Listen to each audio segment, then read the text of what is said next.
masih berikan kesempatan kepada anak bangsa yang sudah dipilih dan diputuskan untuk memimpin negeri ini. Itu yang paling penting. Baik. Jangan lagi diintervensi. Uceng, jadi gimana sebaiknya menurut Anda sebagai orang netral di UGM gitu, sebaiknya posisi Pak Jokowi ini gimana?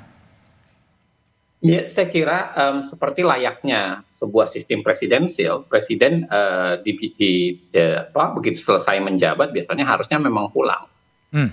Pulang ke kampung atau kemudian itu dilakukan hal yang sama. Obama mengatakan hal yang sama, hampir semua presiden-presiden itu mengatakan hal yang sama.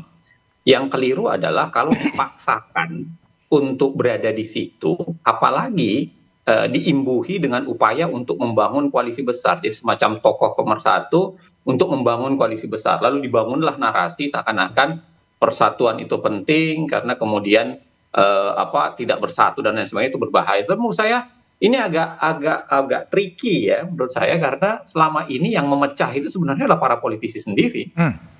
Yang membangun narasi perbedaan, perpecahan kan para politisi sendiri. Lalu atas nama itu mencoba didamaikan dengan cara sudah kita taruh simbol satu, lalu kemudian kita damai secara keseluruhan. Jangan pernah dilupakan bahwa problem ini kan terjadi karena peran Pak Jokowi juga. Ya kan, paling tidak dalam konteks cawe-cawe di pemilu. Itu yang saya ingin katakan, bahwa kalau kita bicara ke depan ada banyak yang harus kita perbaiki, termasuk misalnya undang-undang soal lembaga kepresidenan. Ini saya kan tadi sudah bilang, saya agak khawatir sebenarnya koalisi besar ini akan membutuhkan kementerian negara yang besar, menteri-menteri yang besar, sehingga yang disasar tentu saja dugaan saya ya undang-undang kementerian negara untuk menghilangkan pasal yang membatasi 34 menteri itu. Hampir semua presiden itu mencoba mengakali 34 menteri itu dengan termasuk Presiden SBY dengan melantik begitu banyak wakil menteri, begitu juga dengan Pak Jokowi di belakangan ketika kemudian melantik lebih banyak lagi daripada yang dilakukan oleh Pak SBY. Nah, dugaan saya jangan-jangan ini yang akan disasar. Padahal menurut saya kebutuhan kita bukan di situ. Kebutuhan kita adalah lembaga kepresidennya. Bagaimana presiden ke depan harus ditata supaya dia tidak mudah untuk cawe-cawe dalam apapun, dalam kepemiluan. Makanya undang-undang kepresidenan itu, lembaga kepresidenan itu harusnya didorong. Termasuk misalnya konsep lemda. Dalam kondisi tertentu saya kira presiden harus di dalam tanda kutip ya dipincangkan. Karena dia nggak boleh punya kekuatan yang sangat besar, dan kekuatan sangat besar itu dipakai untuk mengintervensi proses politik, baik kalau dia menginkambensi maupun ketika dia sudah tidak terpilih lagi. Nah, termasuk jangan-jangan menurut saya termasuk soal aturan-aturan ke depan. Bagaimana menempatkan presiden pasca habisnya masa jabatan dia.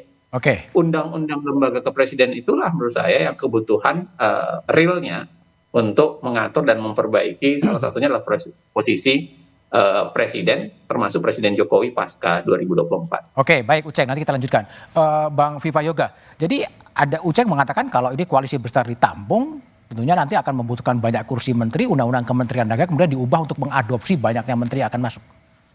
Kalau soal berapa jumlah menteri kan sudah ada undang-undangnya. 34.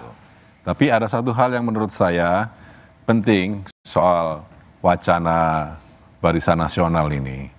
Mungkin dari teman-teman PSI niatnya bagus ya, niatnya bagus agar Pak Jokowi dalam proses transisi pemerintahan ini harus berperan aktif dalam kemajuan bangsa dan negara. Tidak hanya sekedar pulang ke Solo, lengser ke Prabon, madeg Pandito Ratu. Nah, tidak hanya sekedar itu, tetapi masih punya kekuatan jaringan, kekuatan stamina untuk lagi membantu kemajuan bangsa. Mungkin idenya begitu, mungkinnya saya tangkap gitu. Jadi jangan sampai ide itu kemudian dalam sistem presidensial membuat blunder. Tidak boleh dong.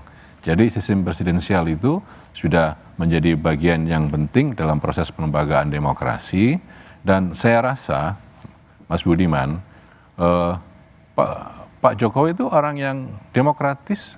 Buktinya 01 ada partai politik pemerintah yang mendukung, 03 juga ada partai politik pemerintah yang mendukung, dan tidak cawe-cawe kan, semuanya bebas merdeka, masing-masing partai politik diberikan hak politiknya untuk mencalonkan siapa calon presiden masing-masing.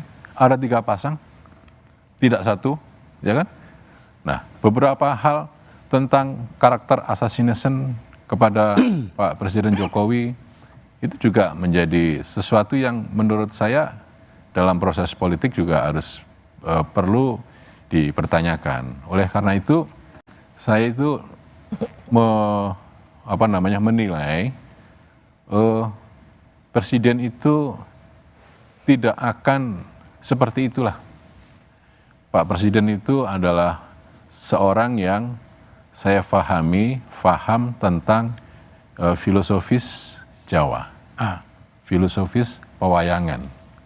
Oleh karena itu, dalam setiap gerak dan pemikirannya tentu akan dipengaruhi oleh pemikiran-pemikiran yang bijak dan bajik gitu. Oke. Oleh karena itu, kalau menurut saya, karena ini Barisan Nasional ini wacana, jangan sampai kemudian di koalisi Indonesia Maju ini menjadi sumber konflik baru.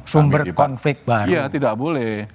Partai Amanat Nasional menginginkan koalisi Indonesia Maju ini tetap damai, aman, nyaman, sesuai dengan peraturan perundang-undangan, dan kalau bisa menjadi sebuah koalisi ya yang permanen, yang sinergis, yang masuk ke dalam relung-relung pilkada. Tapi kalau kemudian tidak bisa, ya tergantung kepada konfigurasi politik daerah. Tergantung kepentingan lah ya. Gitu. Oke, baik. Saya akan tanya kepada Yunarto Wijaya lagi ya.